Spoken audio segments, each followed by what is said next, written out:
Mais nous voilà donc pour ce second unboxing donc de deux barrettes de RAM de 4 Go chacune, ce qui nous fait un petit total de 8 Go qui viendront donc compléter ma config actuelle qui est déjà de 8 Go avec les mêmes barrettes pour passer donc à 16 Go.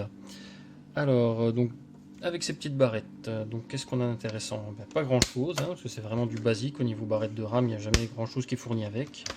Donc là on retrouve un petit autocollant pour mettre sur la tour qui est assez sympa, bon c'est pas d'un grand intérêt mais c'est toujours ça, si on aime bien décorer un peu sa tour.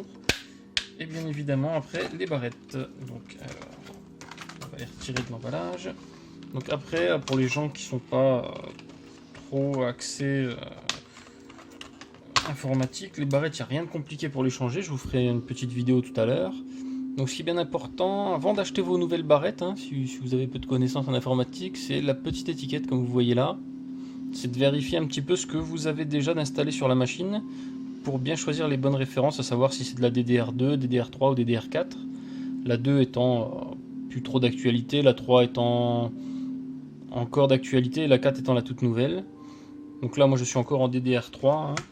Et l'autre chose qui est assez importante à vérifier, c'est aussi la vitesse. Ça sert à rien non plus d'acheter des barrettes de RAM extrêmement rapides si celles que vous avez sont pas rapides ou si votre processeur ou votre carte mère ne gère pas au-delà d'une certaine vitesse, ce qui est le cas chez moi. Mon processeur qui est un AMD ne gère pas au-delà de la vitesse des barrettes que j'ai achetées. Donc j'aurais pu prendre des plus rapides, ça servait strictement à rien. Voilà. Donc elles sont sympathiques, c'est des barrettes de bonne qualité, elles sont pas très chères en plus, on est à peu près une quarantaine d'euros pour deux barrettes de 4 Go. Après on a un petit refroidissement passif dessus avec des petits radiateurs. Voilà.